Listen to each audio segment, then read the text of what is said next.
I have a Master of Science in Child Development, and during my 25 years in education, yes, you heard right, 25 years, I have taught at all levels, including preschool, middle school, high school, and college. But it was not until my own children entered their teens that I began to research and understand teen development.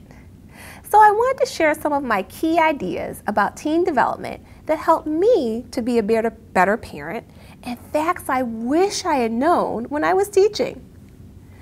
Just because my high school students were as big as I was, I thought their brains were just as mature. But research shows the brain is not fully developed until your mid-20s, somewhere around 25. The brain develops from the bottom to the top, and the last part of the brain to develop is the frontal lobe. Now, your frontal lobe governs your judgment, self-control, and goal setting.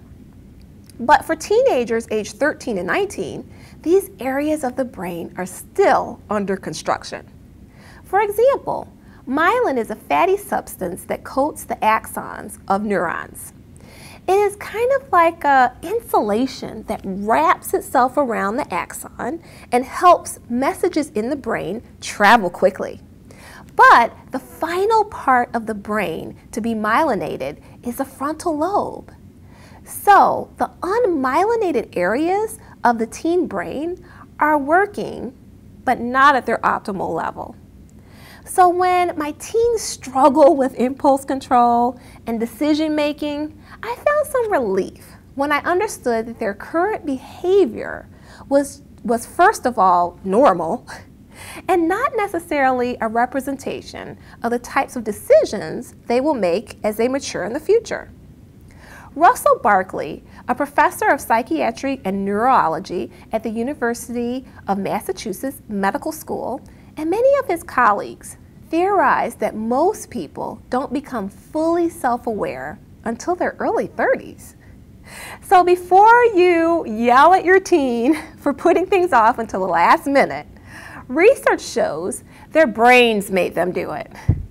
The teenage brain has a time horizon of 1 to 3 days, compared with the average 35-year-old who has the capacity to plan 8 to 12 weeks ahead. It's this ability to plan that is the essence of the frontal lobe and the mature adult. While genetics and personality traits come into play, it is normal for the typical teen to not fully anticipate the consequences of their actions. Research also shows teens are more sensitive to rewards than adults or even younger children. This sensitivity leads teens to focus on the short-term benefits of risky choices over the long-term value of safe alternatives. Although teens have an amazing capacity for learning and memorizing new information, they often experience difficulty with prefrontal cortex functions, such as prioritizing what is important and organizing tasks. So, the good news is, research confirms my teenager does have a brain. But the bad news is that it's not fully developed and wired differently than my adult brain. Knowing all of this really helped me to know what types of support I needed to provide while that prefrontal cortex is still developing. So here are some simple solutions educators and parents can do to help their teenagers. First, break large tasks down into simple chunks.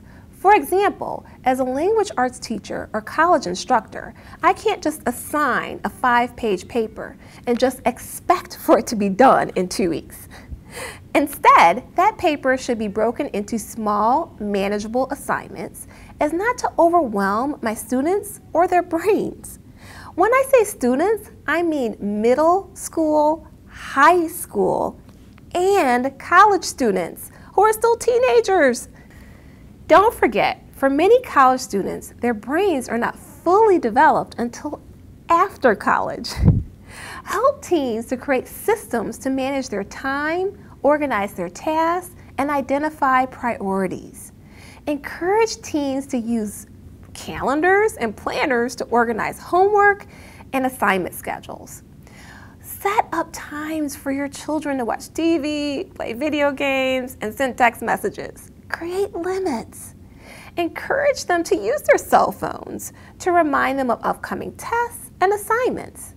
Not only did we buy our children alarm clocks and daily planners, but we had calendars throughout the house. The research helped me and my husband to understand it wouldn't happen on its own. Raising teens is not about doing it for them, but all about setting up structure so they can do it themselves.